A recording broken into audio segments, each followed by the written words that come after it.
دنیا کے امتحان کی تیاری کرتے ہو۔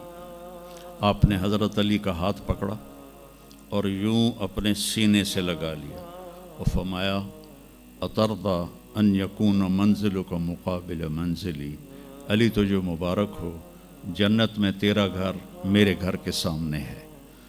تو وہ رونے لگے۔ لیکن یہی علی جن کو خوشخبری ملی ہے کہ تیرا گھر میرے گھر کے سامنے ہوگا، کسی کو یہ خوشخبری نہیں ملی سوائے مولا علی کے، وہ رات کی مناجات میں روز تڑپتے روتے ہوئے یہ کہتے تھے آہن آہ من قلت الزاد و بعد السفر و وحشت الطریق، ہائے اللہ، ہائے اللہ، ہائے اللہ، میرے پاس عمل تھوڑا ہے۔ تھوڑے عمل والے کا گھر نبی کے گھر کے سامنے بنتا ہے؟ میرا عمل تھوڑا ہے، رستہ تنہا ہے، کبھی دیکھا نہیں اندیکھا ہے، یا اللہ پتہ نہیں میرا کیا بنے گا۔ یہ روز کی پکار اور مناجات تھی۔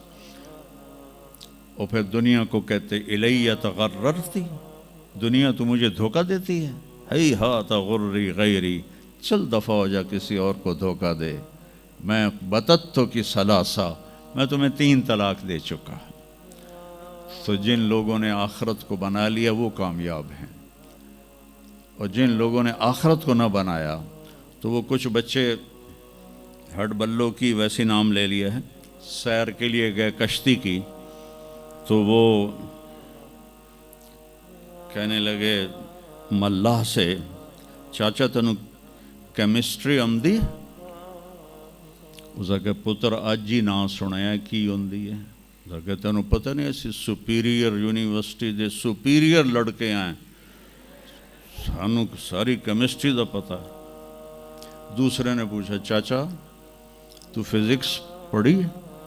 اس کہ میرا بچہ میں تو اج ہی نہ سنیا، ساری حیاتیہ بیڑی بائی ہے۔ تو چاچا تیری ادھی زندگی چلی گئی، ادھی زندگی ختم ہو گئی، سانو ایک اسی سپیریئر دے سپیریئر بچے، ساڑا برائٹ فیوچر۔ اتنے چھک موج آئی تے کشتی ہوئی ڈاواں ڈول۔ اس کہ پترو ترنا سکھیا ہی نے،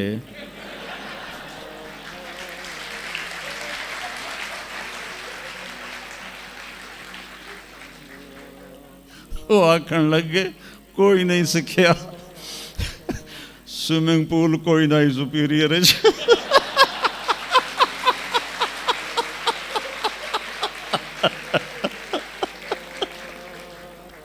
تو وہ ملا کہنے لگا پترو میری تو ادھی گئی تو تہاڈی ساری گئی۔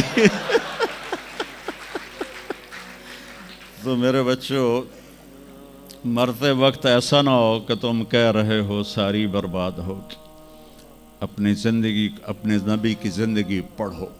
چند تو فرائض ہیں جو میں نے ابھی پہلے گنائے ہیں، اس کے علاوہ سچ انسان کو عزت دیتا ہے، دیانتداری انسان کو عزت دیتی ہے، رزق حلال انسان کو بلند مقام باوقار بناتا ہے، اور اچھے اخلاق فرشتوں سے بھی اوپر اس کو لے جاتے ہیں۔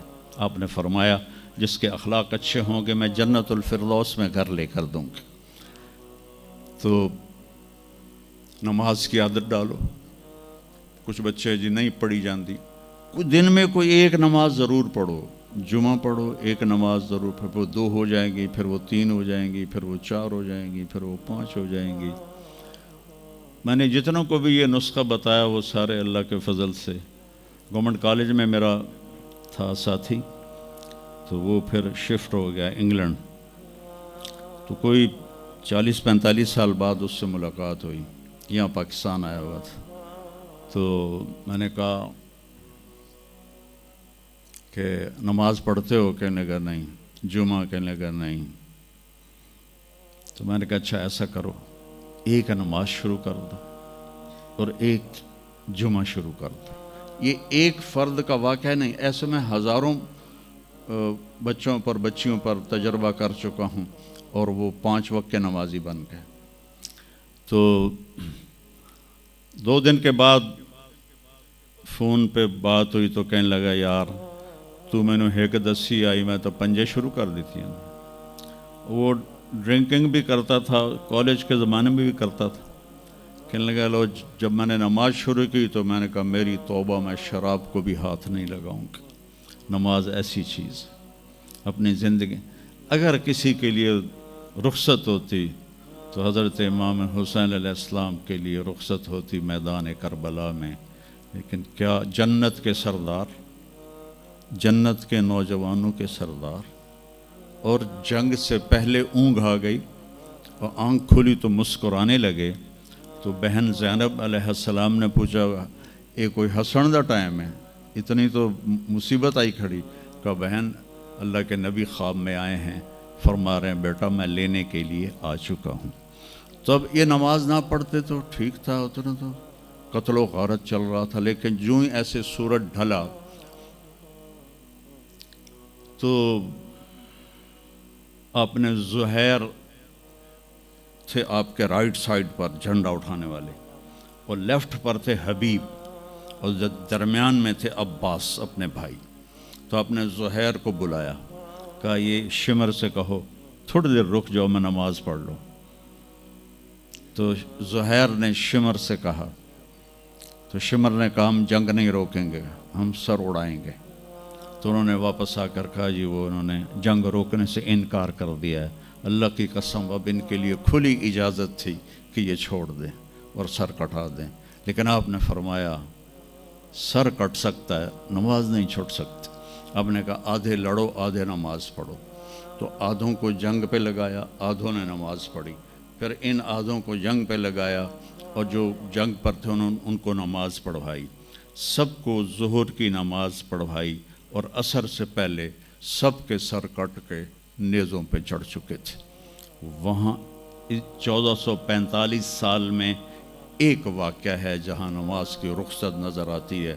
لیکن میرے نبی کے نواسے نے ایک مثال قائم کی، پوری امت کو ایک پیغام دیا کہ زیر خنجر بھی یہ پیغام سنایا ہم نے.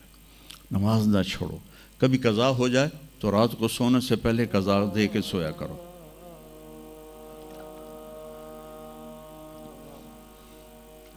آپس میں کوئی لڑے ہوئے ہو تو کم از کم آج اتنی میری مان کے اٹھنا کہ صلح کر لینا. یہ کوئی بچیاں آپس میں کسی سے بول چال بند ہو، یا آپ بچوں کی آپس میں کوئی بول چال بند ہو تو ایک دوسرے کو معاف کر دینا. اس سے آپ کے دلوں میں علم کی روشنی زیادہ آئے گی. آپ کے دل میں بغض ہوگا تو علم آئے گا نہیں. تو اگر اپنے حافظے کو اچھا کرنا ہے، اگر اپنے حافظے کو، تو دل سے سب کی نفرت نکال دو اور پیٹ بھر کے کھانا نہ کھاؤ اور اپنی نظروں کی حفاظت کرو. آپ کا حافظہ 16 سال والا رہے گا 70 سال تک. حافظے کو خراب کرنے والی یہ چیزیں ہیں. پھر جن سے پڑھتے ہو ان کو عزت دو، ان کا ادب کرو، ان کا احترام کرو. باب العلم ہے حضرت مولا علی کا، میں غلام ہوں اس کا جو مجھے ایک لفظ نہیں ایک حرف، جو مجھے ایک حرف بھی سکھا دے علم کا، میں اس کا غلام ہوں. تو جو آپ کے ٹیچر ہیں یا لیڈی ٹیچر ہیں، وہ آپ کو جو کچھ بھی پڑھاتے ہیں، ان کا احسان ہے آپ پر. آپ ان کو عزت دیں، ان کو احترام دیں. ان میں سے کوئی دعا دے دے گا آپ کا کام بن جائے گا. تو میں اسکول میں تو دعائیں لے نہ سکا استادوں کی، لیکن جب میں مدرسے میں داخل ہوا تو میں نے اپنے سارے استادوں کی دعا لی ہوئی ہے، ان کی عزت اور ان کے احترام سے. تو چونکہ آج کل بہت زیادہ آزاد ماحول ہو گیا ہے تو وہ اپنے ٹیچر کو ایزی لیتے ہیں کہ کوئی ان کی بے عزتی کر دے، کوئی ان کے آگے بگڑ جائے تو اس کو برا نہیں سمجھا جاتا. لیکن بیٹا کتاب ایک ذریعہ ہے، علم آسمان سے آتا ہے اور اس کے میں ذریعہ استاد ہوتا ہے. اور استادوں کو بھی کہتا ہوں کہ اپنے منصب کا خیال رکھو اور اپنے پڑھانے کو اپنا فریضہ سمجھ کے ادا کرو. سر سے اتارنے والا کام نہ کرو اور بھاگا دوڑی والا کام نہ کرو، بلکہ اپنی نسل کو تیار کرو. جس دن ہم اپنا علم یہیں سے حاصل کریں گے اور باہر یورپ جانے کی بجائے اپنے ملک میں ہمیں اپنا علم ملے گا، تو پھر ہماری عزت کا دور شروع ہو جائے گا۔